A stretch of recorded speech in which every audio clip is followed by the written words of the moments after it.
Hello नमस्कार प्रिय मित्रांनो, अनोखी लाईफमध्ये तुमचं मनापासून स्वागत आहे. ओके, या स्वागतानंतर आपण जे काही मराठीतून उत्तर लिहायचा जो प्रोग्राम सुरू केला होता त्याचं नाव होतं FAW. आणि याच्या अगोदर हे 2 सीझन झालेले आहेत आहे ना. हा तिसरा सीझन आणि तिसऱ्या सीझनामधला हा शेवटचा भाग आहे. ठीक आहे, म्हणजे ज्याला मराठी माध्यम घेऊन अभ्यास करायचा आहे त्यासाठी हे 3 सीझन आहेत. उत्तर कसे लिहावेत, मराठी साहित्य, इथिक्स वगैरे याच्याबद्दल तुम्ही ह्याच्यात सगळी माहिती घेऊ शकता. ठीक आहे, म्हणजे जो व्यक्ती 3 सीझन पाहिल त्याला तर बरोबरच कळेल की उत्तर कसं लिहायचं आहे, मराठी साहित्याचं आणि इथिक्सचं समजूनच जाईल आहे ना. त्याच्यामुळं जर तुम्हाला असं वाटत असेल की तुम्ही मराठी उत्तर लिहिण्यामध्ये जरा कच्चे वगैरे आहात, तुम्हाला त्याच्यामध्ये बऱ्याच गोष्टी करायच्यात, तर हे सगळे सीझन तुम्ही पाहू शकता. ठीक आहे, तर मग आज जो भाग आहे, जो शेवटचं जे लेक्चर आहे आजचं 21 ते 24मध्ये दिलेले प्रश्न होते त्याचं आपण विश्लेषण करूया. आणि मग तुम्ही जे लिहिलं असाल त्यांनी बी तुम्ही त्याच्यामध्ये पाहू शकता की तुमचं कसं आहे आणि हे कसं आहे. ओके, शेवटचा भाग आहे. तर शेवटच्या भागामध्ये परत हीच सूचना की हे सगळे जे उत्तर आहेत, किती का सीझन असं ना, ते सगळ्या सीझनामध्ये जे उत्तर आहे ते आदर्श नसून, आयडियल नसून, ते तुम्हाला फक्त मार्गदर्शक स्वरूपाचे आहेत. आणि तुम्ही त्याच्यामध्ये बऱ्याच गोष्टी म्हणजे रूपांतरित करू शकता किंवा त्याला तुमच्यानुसार बेहतर, आपण म्हणतो ना हिंदीमध्ये, किंवा जबरदस्त मराठी भाषेमध्ये बनवू शकता. तर हे फक्त तुम्हाला लिहावं कसं, सुरुवात कशी करावी, विषयाची मांडणी आहे ना, त्याच्यातून साहित्याक दृष्टिकोन, मग वाङ्मय वगैरे सगळं जे काही इथिक्सच्या दृष्टिकोनातून जे आहे ते सगळं याच्यामध्ये पाहायचा प्रयत्न केला होता. तुम्ही जर जाणीवपूर्वक अभ्यास केला असाल तर तुम्हाला जरूर कळलं असेल की उत्तर कसं लिहायचं असतं. जर केलं नसाल तर परत तुम्ही करू शकता याच्यामध्ये. ठीक आहे, नाही जमलं तर मग तुम्ही कुठली तरी अकॅडमी लावता, दुसरं काय करता आहे ना. ज्यांना सेल्फ स्टडी करायचे त्यासाठी हे 3 सीझन सगळे इथं अवेलेबल आहे. त्याचप्रकारे अनोखी लाईफमध्ये जे काही तुम्हाला शिकवलं जातं ते यूट्यूब चॅनलवर बी तुम्हाला पाहायला मिळतं. तसं तुम्हाला पेड घ्यायचं असेल तर तुम्हाला माहिती आहे की नवीन बॅच सुरू झालेलीच आहे. ठीक आहे, 21 जुलैपासून सुरू झालेली आहे, ती रेकॉर्डेड आहे. असं नाही होणार की तुमचं काही मिस झालेलं आहे, तर तुम्ही ते बी जॉईन करू शकता. आणि याच्यानंतर पुन्हा डायरेक्ट डिसेंबरमध्ये बॅच जाते. त्याच्यामुळं जर कोणाला जॉईन करायचं असेल तर हीच बॅच तुम्हाला जॉईन करायसाठी सध्या उपलब्ध आहे. मराठी साहित्य, इथिक्स आणि एस्सेबद्दल, ते पण फक्त मराठी माध्यम. ठीक आहे, हे जरूर लक्षात ठेवा, फक्त मराठीसाठीच आहे ना, कारण त्याचीच गरज आहे आजकाल. बाकी इंग्रजी तर सगळे शिकवतील म्हणा, सगळ्या गोष्टी सगळे शिकवतील, पण मराठीतून शिकवण्यासाठी, मराठी विद्यार्थ्याला पुढं नेण्यासाठी हा आपला एक प्रयत्न आहे. ओके, तर आता 21 ते 24 यामधला जो 21व्या दिवसाचा प्रश्न होता मराठी साहित्याचा, त्याच्यामध्ये हा प्रश्न आहे पहा. तदितरी खग भिने वेगळे पळाले, उपजन वन केली जे कराया मिळाले, सोजन गवसला जो त्याच पासी नसे तो, कठीण समय येता कोण कामासे येतो. है ना, हा रघुनाथ पंडितामधला च्या काव्यामधला भाग आहे. काय नाव आहे त्या रघुनाथ पंडिताच्या काव्याचं, काय आहे? दमयंती स्वयंवर. यस, तुम्हाला माहीत असेलच. तर हा 12 मार्काला प्रश्न आला होता 2012 साली. तर त्याचं हे जे रससाद कसं उत्तर लिहायचं आणि साधा प्रश्न आहे, कठीण नाही आहे किंवा किचकट नाही आहे असं पण नाही, कारण समोर दिसतंय ना त्याच्या शब्दानुसार तुम्ही अर्थ काढू शकता. खाली लिहिले ना, कठीण समय येता कोण कामास येतो. ओके, सुरुवात जबरदस्त करायची हे नेहमी लक्षात ठेवा. पहा, सुरुवात जबरदस्तच असली पाहिजे, उगच करायची म्हणून करायचं नाही. आणि आपल्यापैकी बरेच जण इथंच चुकतात की सुरुवात करत नाहीत व्यवस्थित. कमी शब्दामध्ये आकर्षक, जबरदस्त. संकट काळात नातेसंबंधाचे स्वरूप कसे असते, हा जीवन सिद्धांत सांगणाऱ्या रघुनाथ पंडितांच्या दमयंती स्वयंवर काव्यातील उपरोक्त ओळी आहेत. बस, काय त्या ओळीचा अर्थ, काव्य कुठून घेतलेला आहे आणि कवी कोण आहे, एवढं जरी सांगितलं बस है ना. काय सांगितले पहा फक्त इथं, संकट काळामध्ये नातेसंबंधाचे खरे स्वरूप कसे असते, हा जीवन सिद्धांत सांगणाऱ्या रघुनाथ पंडित हा कवी आणि त्याचं काव्य दमयंती स्वयंवर या काव्यातील उपरोक्त ओळी आहेत. अशा प्रकारे त्याची तुम्हाला इथं आकर्षक सुरुवात करायचं आहे ना, हे आदर्श नाही. त्याच्यानंतर मग आता जे काही 4 ओळी दिलेले आहेत त्या 4 ओळीचं आपल्याला इथं सगळं स्पष्टीकरण द्यायचं आहे. पहा, त्याला परत एकदा तुम्हाला समजण्यासाठी की हे कसं करू शकता तुम्ही, शब्दशः काढा किंवा त्याचा भाव काढा. तो म्हणतोय का हे सांगायचा प्रयत्न करू का, तुम्हाला येतं फक्त तुम्ही लिहा अगोदर पेपरवर, तुम्हाला जमतं ते सगळं काही. पहा, कवी काय म्हणतो की जसे वीज चमकू लागली की आकाशात गडगडाट सुरू झाला की बागेत जलक्रीडा करणारे पक्षी भीतीने एकमेकाची साथ सोबत सोडून पळून जातात. सुखद काळामध्ये अनुकूल परिस्थितीत सगळी नाती सोबती आपल्याभोवती असतात, परंतु संकटाची चाहूल लागताच ते तुटून जातात. अनुकूलतेत जी सोजन वाटतात ती कठीण प्रसंगी न दिसणारीच असतात. संकट आले की खरी खरी साथ कोण देतो हेच कळतं, हा मानवी अनुभव कवीनं या ओवीतून मांडलेला आहे. कोणत्या ओवीतून? वरी पहा, तरी खग भेने वेगळे पळाले, उपवंजन केली जे कराया मिळाले. है ना, याच्यामध्ये काय की सगळेजण एकत्रच होतो है ना, परंतु जेव्हा काहीतरी विपरीत घडतं तेव्हा काय झालं, सोजन गवसला तो त्याजपासी नसे तो, कठीण समय येता कोण कामास येतो.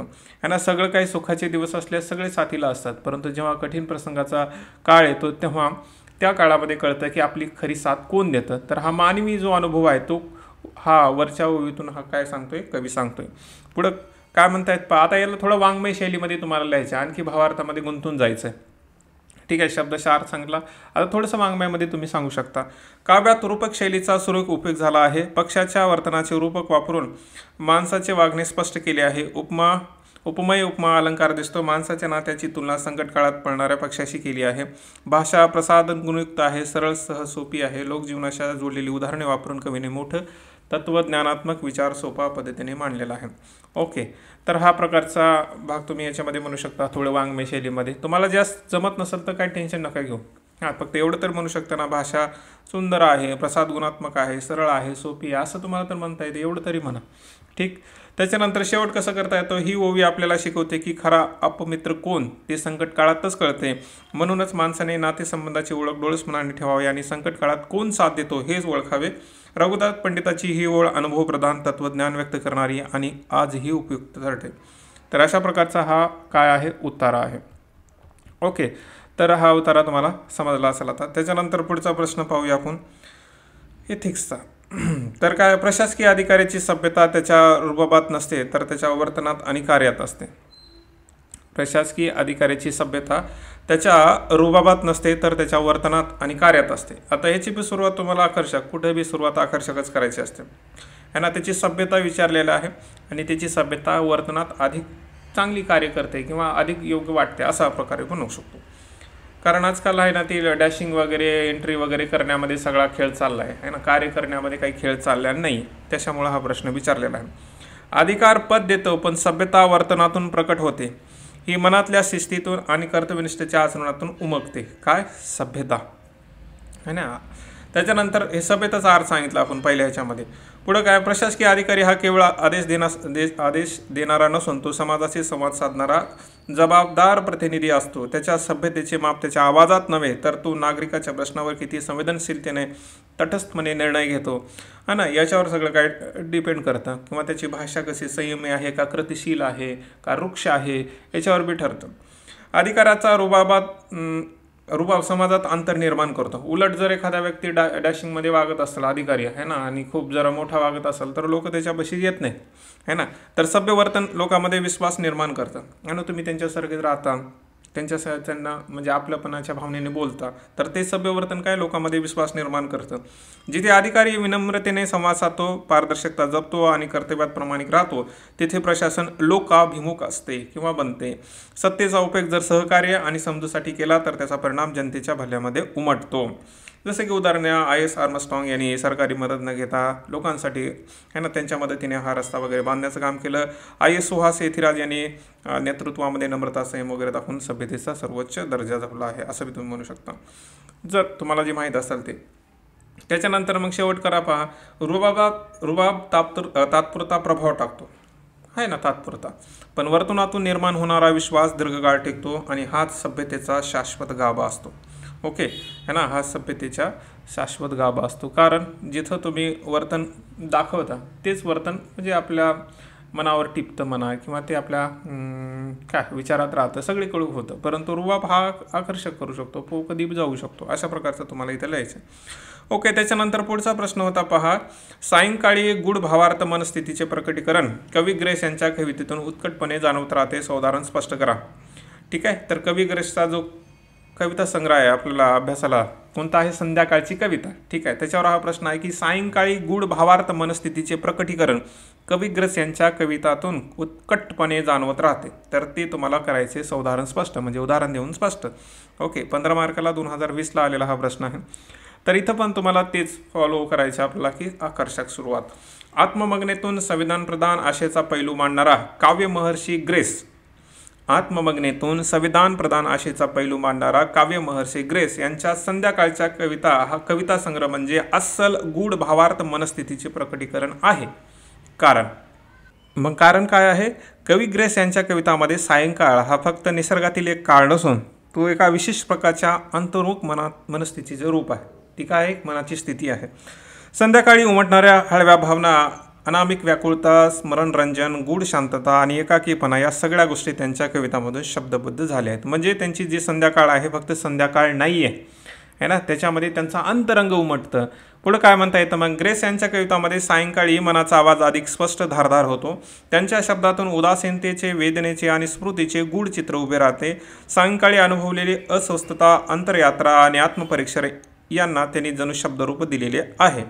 ठीक आहे. आता त्यांनी काय म्हटलं होतं? उदाहरण देऊन स्पष्ट करा. आता हे तर आपण सांगितलं. उदाहरण बघ, आम्ही जे म्हणतो ते खरं आहे, कारण त्यांच्या या सगळ्या काव्यामध्ये उत्कटपणा जाणवतं. उदाहरण काय मग? संदिग्ध घराच्या ओळी, आकाश ढवळतो वारा, माझ्याच किनाऱ्यावरती लाटांचा आज पहारा. आता याच्यामध्ये काय आहे की संध्याकाळचं जे गूढ वातावरण आहे त्याचं स्पष्ट पाहायला मिळते आहे ना. घरांची अस्पष्ट रेषा, आकाश ढवळणारा वारा आहे आणि त्याच्यानंतर मनामध्ये काहीतरी वेगळा भाग चालू आहे. तर हे जे काही किनारा वगैरे जे शब्द वापरले आहेत त्याच्यामध्ये तुम्हाला पाहायला मिळतं की त्यांच्या मनामध्ये काहीतरी विचारांच्या लाटा उसळत आहेत, ते पण संध्याकाळच्या वेळी आहे ना. आणि त्यांना संदिग्ध आहेत त्या. त्याच्यानंतर या व्याकुळ संध्यासमयी शब्दांचा जीव बितळतो, डोळ्यात कुणाच्या क्षितिजे मी अपुले हात उजळतो है ना. संध्याकाळ सगळ्याला प्रिय वाटत असते, असं असतं का? हा प्रश्न आहे इथे याच्यामध्ये आहे ना. या व्याकुळ संध्यासमयी शब्दांचा जीव बितळतो, डोळ्यात कुणाच्या क्षितिजे मी अपुले हात उजळतो है ना. काही जणांना संध्याकाळ चांगली वाटते, परंतु मला कशी वाटते? तर या 4 ओळीतून संध्याकाळ त्यांची ही व्याकुळ भावावस्था आहे है ना. आणि या भावावस्थेमध्ये मला काय व्हायला लागलंय हे सांगण्यासाठी माझे शब्द अपुरे पडतात है ना.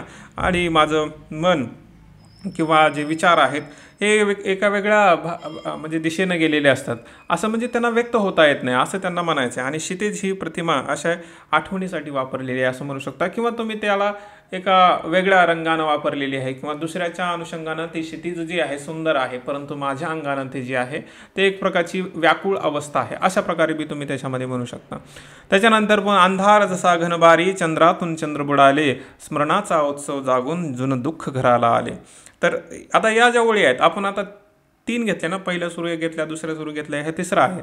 त्याच्यातून आपला काय स्पष्ट होते की हे जे काही त्यांनी आपलं मन व्यक्त करत आहेत या कविता संग्रहामध्ये किंवा संध्याकाळच्या या रम्य वातावरणामध्ये त्यांची जी व्याकुळ भावावस्था आहे ती प्रकट होताना तुम्हाला पाहायला मिळते. जसं की ह्या वरच्या ओळी काय म्हणतात, तर अंधाराचे आणि आठवणीचे मिश्रण सांगताना पाहायला मिळतात. चंद्र हे सौंदर्य आणि प्रेमाचे प्रतीक आहे, त्याच्यामध्ये बुडणे, गमावले, ह्या सगळ्या ज्या गोष्टी आहेत त्यांच्या मनावर काहीतरी दुःखाचा प्रभाव आहे है ना. म्हणजे जिथं चांगलं दिसतंय तिथं पण त्यांना दुःखाचा काहीतरी भागच दिसत आहे.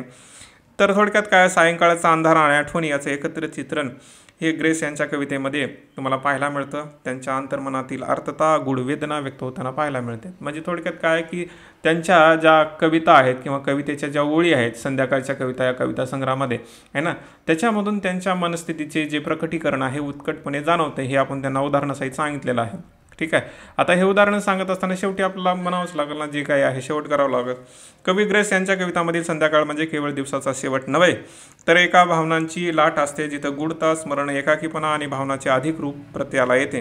त्यांच्या प्रतिकात्मक गूढ शैलीमुळे ही मनस्थिती अधिक प्रभावीपणे आणि उत्कटपणे जाणवत राहते. ओके, अशा प्रकारे तुम्ही म्हणू शकता है ना. काय होतं पाहिजे, शेवटी आपण लिहिले उत्कटपणे जाणवत राहते. शेवटी जो का प्रश्न विचारला होता त्याला कनेक्ट केलेला आहे, हे तुम्ही नेहमी लक्षात ठेवायचं है ना. जर तुमच्या लक्षात राहिलं तर शेवटी कनेक्ट करायचं त्याचं. ओके, तर आता पुढचा प्रश्न आहे शेवटचा इथिक्स केस स्टडी आहे. शेवटचा हे 24वा आहे. ठीक आहे, 20वा नाही आहे, 24वा. ठीक, तर म्हणजे आपण या सीझनचा शेवटचा प्रश्न म्हणू शकता. तर मग जर तुम्हाला काही प्रश्न असतील साहित्यामध्ये किंवा इथिक्स वगैरे लिहिण्यामध्ये काही जरी असेल तर तुम्ही अनोखी लाईफशी कॉन्टॅक्ट करू शकता, किंवा तुम्हाला मराठी माध्यमातून जर मार्गदर्शन पाहिजे असेल तर त्यासाठी बी साधा. म्हणजे असं नाही की पैसे देऊनच मार्गदर्शन केलं जात असतं, तसं नाही. तुमच्या मनात जे प्रश्न असतील म्हणजे UPSC करावी का नाही, मराठी माध्यम घ्यावं का नाही, नेमकं काय करावं, या सगळ्या गोष्टीचं जर तुम्हाला जर वाटत असेल तर विचारायला पाहिजे कुणाला, तर तुम्ही आमच्याशी संपर्क साधू शकता. ठीक आहे. तर त्याचा फोन नंबर तुम्हाला माहितीच आहे, 9511-282-187, कारण तो टेलिग्रामवर आहे, तुम्हाला ॲपवर मिळतो, सगळीकडे मिळतो, असं काही त्याचं नाही भाग. ओके, म्हणजे तुम्हाला जर जेन्युइनली वाटतं अभ्यास करावा तर का करावा, UPSC करावी तर का करावी है ना, मला त्या क्षेत्रामध्ये जायला हवं का, है ना, MPSC करावी. तर असं जर तुम्हाला त्याच्याबद्दल प्रश्न असतील तर मी जरी तुम्हाला त्याच्याशी मदत करेन. असं म्हणणार नाही की तुम्ही UPSCच करा. पण जर तुमच्यामध्ये तो भाव नसेल तर मी तुम्हाला जरूर सांगेन की तुम्ही UPSC करू नका, कारण याच्यामध्ये अगोदरच गोंधळ आहे ना. सगळेच पळायला लागले ते मेंढरासारखे, याकडे त्याकडला है ना, एक पडला की दुसरा पडला.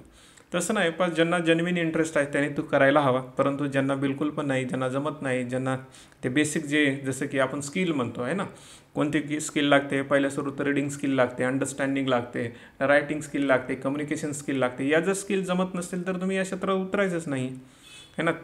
म्हणजे त्या स्पर्धेच्या लेवलनं उतरायचं नाही, काय गरज नाही. आपण मी पुन्हा सगळं काही सुधारून आणि मग अभ्यास करेन म्हटलं का तो मूर्खपणा आहे ना. स्पर्धेमध्ये हे चालत नाही, स्पर्धेमध्ये अगोदरच तयारी असते. ठीक आहे, तर तसं काही मार्गदर्शन हवं असेल म्हणजे तुम्हाला त्या गोष्टीची जरी गरज असेल तर तुम्ही सुद्धा करू शकता. असं नाही की फक्त आम्हाला पेड क्लासेस घ्यायचे म्हणून तुमच्याशी संवाद साधावा, असं काही गोष्ट नाही आहे. ठीक आहे, तर हा जो प्रश्न आहे पहा, खरं तर हा प्रश्नच नाही आहे, हा चुकून झालेला बरं का. हे नाही आहे. ठीक, केस स्टडी आहे हा. तर इथून केस स्टडी सुरू होते, कारण गेल्या प्रश्नामधला हा भाग जर राहिला. ओके, तर काय म्हणते पहा केस स्टडी. ग्लोबल हेल्थकेअर इन एक आंतरराष्ट्रीय फार्मास्युटिकल कंपनी असून ते विविध विकसनशील देशामध्ये जनतेसाठी औषधाचा पुरवठा करते. ओके, कोणती एक कंपनी आहे आणि ती काय करते, विकसनशील देशात जनतेसाठी औषधाचा पुरवठा करते. हे उत्तर नाही आहे, काही जण म्हणतील उत्तर आहे. हां, आता दिसते तुम्हाला. ठीक आहे, तर एक कंपनी आहे की जी औषधाचा पुरवठा करते. अलीकडेच कंपनीने लाईफझेप नावाचे एक अँटीव्हायरल औषध विकसित केलेले आहे, लाईफझेप, जे दुर्मिळ आणि प्राणघातक विषाणूविरोधात प्रभावी आहे. क्लिनिकल चाचण्या यशस्वी झाल्यानंतर आंतरराष्ट्रीय आरोग्य संघटनेने या औषधाच्या निर्मितीचे कौतुक केले आहे. म्हणजे हे चांगलं औषध निर्माण झालं आणि आंतरराष्ट्रीय आरोग्य संघटनेनं किंवा WHO म्हणा त्याचं कौतुक केलं की वा छान छान मस्त. लाईफझेप ही जी काय लाईफझेप ही औषधाची किंमत खूप जास्त आहे, परंतु याची औषधाची किंमत खूप जास्त आहे. त्यामुळे काही विकसित देशांनी त्याचा मोठा साठा आधीच विकत घेतलेला आहे, तर बहुतांश गरीब देश यांचा लाभ मिळू शकत नाहीत. त्यामुळे सार्वजनिक आरोग्यावर विपरीत परिणाम झाला आहे. अनेक सामाजिक कार्यकर्ते आणि NGO यांनी कंपनीवर मूलभूत मानवाधिकाराच्या विरोधात काम करत असल्याचा आरोप केला. म्हणजे काय की तुम्ही औषध निर्माण केला, परंतु हे एकाच साईडला जात आहे, सगळीकडे एकाच म्हणजे देशाचा कोठा पूर्ण होतोय.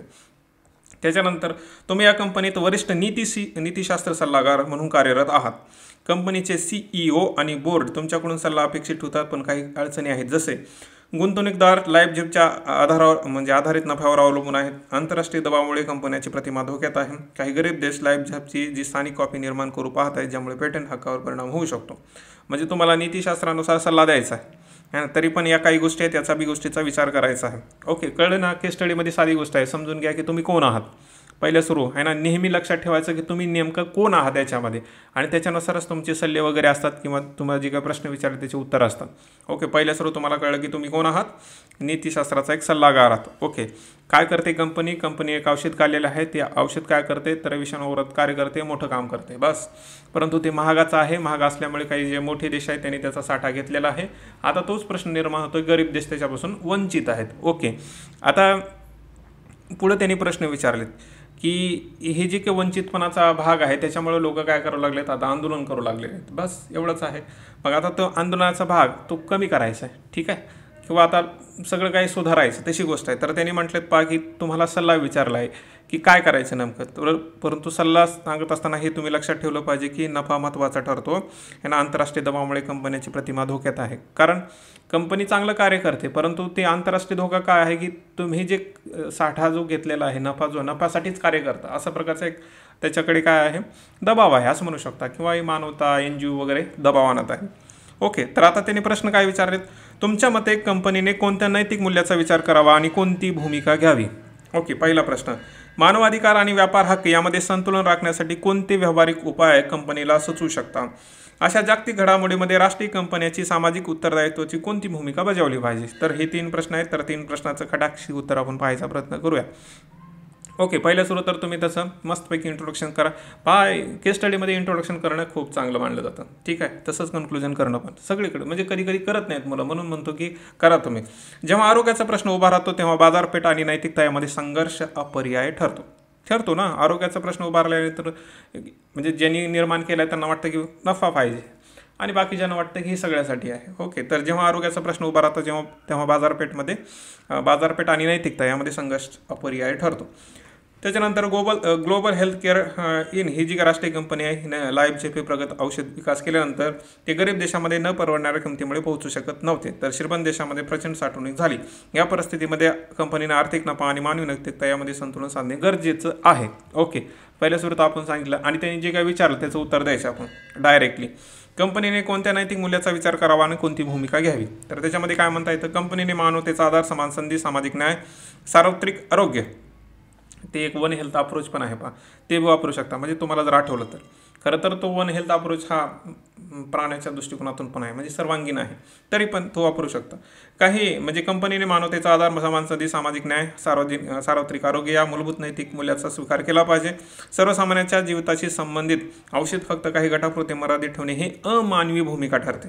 त्याच्यामुळं मानवतेचा आधार, समान संधी, सामाजिक न्याय आणि सार्वत्रिक आरोग्य या मूल्याचा विचार करायला हवा. त्यांनी प्रश्न विचारला होता कोणत्या नैतिक मूल्याचा विचार करावा.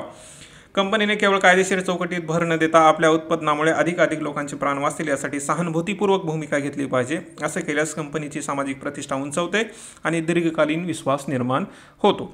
ओके, त्याच्यानंतर दुसरा प्रश्न विचारला होता मानवाधिकार आणि व्यापार हक्क यामध्ये संतुलन राखण्यासाठी कोणते उपाय करता येतील. या दोघांमध्ये संतुलन राखण्यासाठी काही उपाय, उदाहरणार्थ डिफरन्शियल प्राइस मॉडेल याचा अवलंब करून गरीब देशांना कमी दराने औषध देणे शक्य होऊ शकतं ना देशामध्ये. त्याच्यानंतर कंपनीने WHO किंवा आंतरराष्ट्रीय NGO संस्थांची भागीदारी करून गरजूंना लाईफ जे पोहोचवले पाहिजे. म्हणजे दुसऱ्या आंतरराष्ट्रीय जे NGO आहेत जे म्हणजे मोठ्या स्तरावर कार्य करतात गरीब देशासाठी, त्यांच्या मदतीने मग काही करून म्हणजे WHO आणि NGOच्या माध्यमातून लाईफ जेचे औषध पुरवले पाहिजे. त्याच्यानंतर CSR अंतर्गत जी काय आहे ना, CSR माहिती आहे ना तुम्हाला, सोशल आहे का दुसरं काय आहे बघा, काय आहे तुमचं CSRचं माहीत असेल तुम्हाला. फक्त एवढं तर माहीत आहे की एक सामाजिक जबाबदारी असते ज्याच्यानुसार मग ह्या कंपनीला सुद्धा कार्य करावं लागतं. ओके, शिवाय गरीब देश स्थानिक प्रती तयार करू इच्छित असल्यास, कारण त्याच्यामध्ये एक होता की काही लोक काय करतात ते स्वतः तयार करण्यामध्ये म्हणजे धडपड करतात, तर गरीब देश स्थानिक प्रती तयार करू इच्छित असल्यास कंपनीने कंपल्सरी लायसन्ससाठी सहकार्य करणे म्हणजे सामाजिक जबाबदारीची पुरेपूर पूर्तता ठरेल की बाबा तुम्ही करा परंतु एक लायसन घ्या. ओके, ठीक आहे. CSR करणं नाही ह्याचं कॉर्पोरेट सोशल रिस्पॉन्सिबिलिटी ऐकलात का नाही, तर तो मुद्दा आहे. CSR म्हणजे काय आहे म्हणसाल, पुन्हा माहीतच असेल तुम्हाला. त्याच्यानंतर बहुराष्ट्रीय कंपन्यांनी सामाजिक उत्तरदायित्वाची कोणती भूमिका निभावी, म्हणजे हे जे काही NGO म्हणजे मल्टीनॅशनल कंपनी आहेत पहा, त्यांनी बहुराष्ट्रीय कंपन्यांनी सामाजिक उत्तरदायित्वाची कोणती भूमिका निभावावी. बहुराष्ट्रीय कंपन्या केवळ नफा कमवणाऱ्या संस्था नसून त्या मानवी गरजेच्या थेट संबंधित असतात, फक्त त्यांना पैसा नाही काय दुसऱ्या बी गोष्टी आहेत. अशा कंपन्यांनी आरोग्य, शिक्षण आणि पर्यावरण सारख्या क्षेत्रात आपले योगदान देण्याचे भान ठेवले पाहिजेत.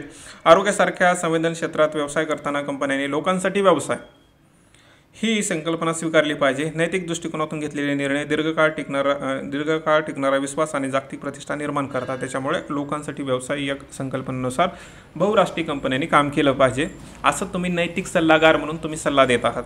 ओके, त्याच्यानंतर शेवटी लाईफ जप ही केवळ एक औषध नव्हे तर ग्लोबल हेल्थ केअर इन साठी एक नैतिक निवडीची वेळ आहे. नफा आणि नैतिक जबाबदारी यांच्यामध्ये समतोल साधत कंपनीने वैश्विक आरोग्य रक्षणाचे नेतृत्व करणे गरजेचं आहे. अशी भूमिका केवळ यशाचे नव्हे तर सन्मानाचेही लक्षण ठरेल आणि हे खरं आहे. ठीक, तर अशा प्रकारे तुम्ही याचं उत्तर लिहू शकता. ठीक आहे, जे काय प्रश्न विचारले पाच थोडा वेळ लागतो परंतु तुम्ही सराव केल्यानंतर जरूर जमतं हे. ओके, तर अशा प्रकारचा हा सीझन होता 2025 ज्याची आपण है ना 6वं व्हिडिओ वाटतं ते त्याच्यामध्ये आपण अपलोड केलेले आहेत. तर तुम्हाला जर अभ्यास करायचा असेल तर जरूर याचा अभ्यास करा आणि याच्यावर काही प्रश्न वगैरे असतील, चुका वगैरे झाले असतील तर जरूर आम्हाला कळवा, कारण असं नसतं की सगळंच काय परफेक्ट आहे. मी अगोदरच म्हटलं तुम्हाला हे मार्गदर्शक स्वरूपाचं आहे. आणि त्याच्यानंतर म्हणजे अनोखी लाईफसाठी तुम्ही जोडू शकता. मग मराठी साहित्य इतिहास निबंध वगैरे घ्यायचं असेल तर मराठी माध्यमासाठी. ओके, याच्यानंतर सुद्धा आपण इतर टॉपिक घ्यायचा प्रयत्न करूया जे आवश्यक असतील तुमच्या अभ्यासासाठी. ओके, तर इथंच थांबूया. तुमची काळजी घ्या, स्वतःवर प्रेम करा. धन्यवाद मित्रांनो.